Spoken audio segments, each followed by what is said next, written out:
আসসালামু আলাইকুম বন্ধুরা, আশা করি সকলেই ভালো আছো। আমি এখানে প্রথমে মাছ ভেজে নিচ্ছি। এটা হচ্ছে কার্পু মাছ।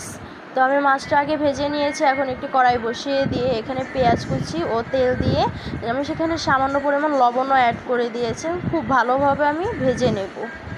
আগে লবণটা দিলে পেঁয়াজটা নরম হয়ে যায় এবং তাড়াতাড়ি ভাজাও হয়। তো ভাজা হয়ে আসলে আমি এখানে আদা রসুনের পেস্ট দিয়ে দিচ্ছি। দিয়ে ভালোভাবে গন্ধটা দূর করে এখানে অ্যাড করে দিব হলুদের গুঁড়া ও মরিচের গুঁড়া পরিমাণ মতো দিয়ে আবার ভালোভাবে নাড়িয়ে দেব। এখানে আমি কোনো প্রকার পানি অ্যাড করব না। এখানে দিয়ে দিচ্ছি পুঁই শাকের ডাঁটা এবং কেটে রাখা আলু। খুব ভালোভাবে ধুয়ে নিয়েছি। এগুলো দিয়ে আমি খুব সুন্দরভাবে কষিয়ে নেব। এখানে নাড়াচাড়া দিয়ে আমি কিছুটা পানি দিয়ে দেব।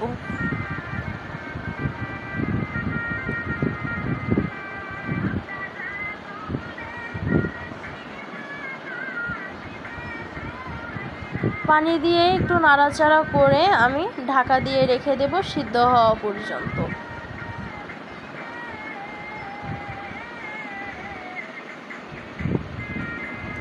তো দেখো, আমার প্রায় 5 থেকে 7 মিনিট সময় লেগেছে। আমার পানিও শুকিয়ে গেছে আর ডাঁটাগুলো খুব ভালোভাবে শুকিয়ে গেছে। তো আমি এখানে অ্যাড করে দিচ্ছি কিছুটা জিরের গুঁড়ো। আমার জিরের গুঁড়ো একদমই ভালো লাগে না, মানে পছন্দ না।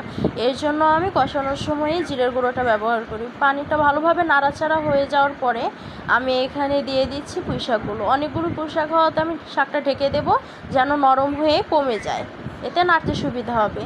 তো 5 মিনিট পর এসে দেখি আমার শাকটা প্রায় নরম হয়ে কমে গেছে। তাই আমি ভালোভাবে নাড়িয়ে দেব, নয়তো ভিতরে মশলাগুলো মিশতে চাইবে না।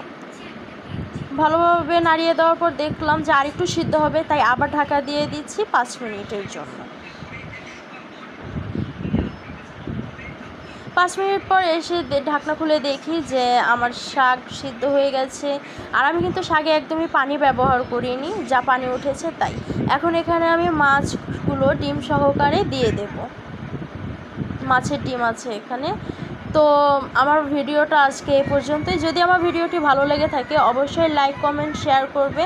কমেন্ট করে যাবে কেমন হয়েছে রান্নাটা। সবাই ভালো থাকবে, সুস্থ থাকবে। আল্লাহ হাফেজ।